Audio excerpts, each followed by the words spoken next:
Hi! Welcome back to Brailes Channel. Nagbabalik pong muli ang inyong lingkod para sa informative videos na para po sa inyo. This time, ay ibabahagi po natin ang kalalabas lamang na budget circular para sa year-end bonus at cash gift ng lahat ng ating government employees. Ano ba ang pagkakaiba nito sa nakaraang budget circular? Mapapaaga ba ang pagbibigay o katulad pa rin ng dati? Sino-sino ba ang makakatanggap nito? At sino naman ang hindi kabilang sa makakatanggap? Ang lahat ng yan ay ating ibabahagi sa inyo, but before po tayo mag-start sa ating topic, kung bago ka pa lang sa aking channel, please do kindly subscribe, like, and share na din sa ating mga kaibigan, kaanak o kapwa natin kawani ng gobyerno. At please share na din sa ating mga social media accounts para mas marami pa po ang makaalam ng inyong good news. With no further ado, let's begin na po sa ating topic, the latest news. Sa lahat ng government employees, year-end bonus at cash gift matatanggap na bago mag-November 15 ng taong ito. Sino-sino kaya ang makakatanggap? At sino-sino din ang hindi kabilang sa makakatanggap? Ang buong detalye alamin, good news. Dahil naglabas na po ng budget circular ang Department of Budget and Management para sa paparating na year-end bonus at cash gift sa lahat ng government employees. At ito ay ang Budget Circular No. 2024-3 o ang Amending 6.1 of Budget Circular No. 2016-4 on Payment of Year-End Bonus and Cash Gift. Ito ay ang pag-amyenda sa dating Budget Circular No. 2016-4 patungkol sa guidelines ng pagbibigay ng year-end bonus at cash gift.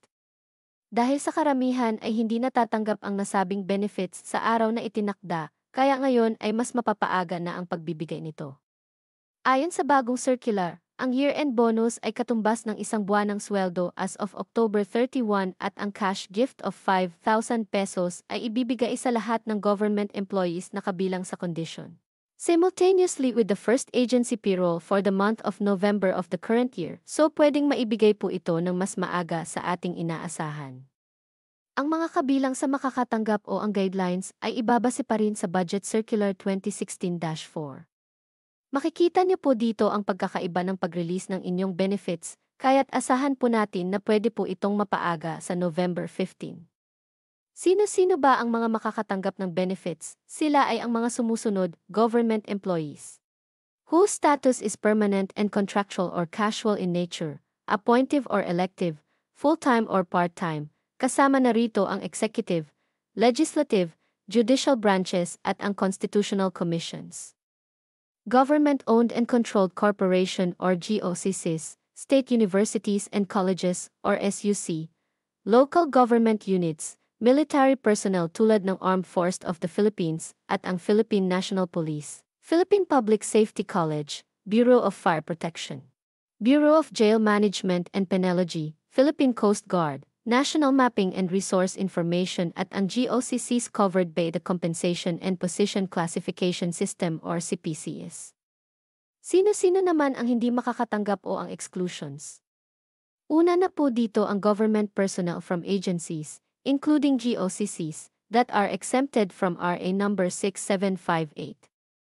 Government personnel from GOCCs covered by the CPCS established by the Governance Commission for GOCCs and approved by the President of the Philippines pursuant to RA No. 10149, those hired without employee-employer relationships, katulad ng mga sumusunod. Consultants and experts hired for limited period to perform specific activities or services with expected outputs. Student workers and apprentices, and laborers hired through job contracts or PACAO and those paid on piecework basis, mga empleyado na under ng job orders, contracts of service, or others similarly situated. Ano ba ang guidelines sa pagbibigay ng year-end bonus at cash gift?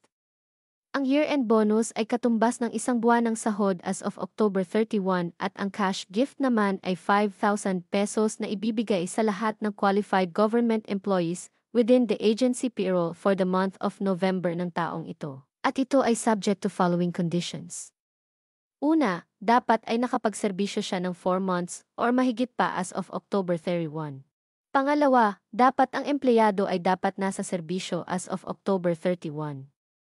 Pangatlo, kung sakaling hindi nakabuo ng 1 taon sa serbisyo o yung mga ilang buwan pa lamang nakakapagtrabaho sa gobyerno, ay may mga allocated percentage po kayo kung magkano ang inyong magiging year-end bonus.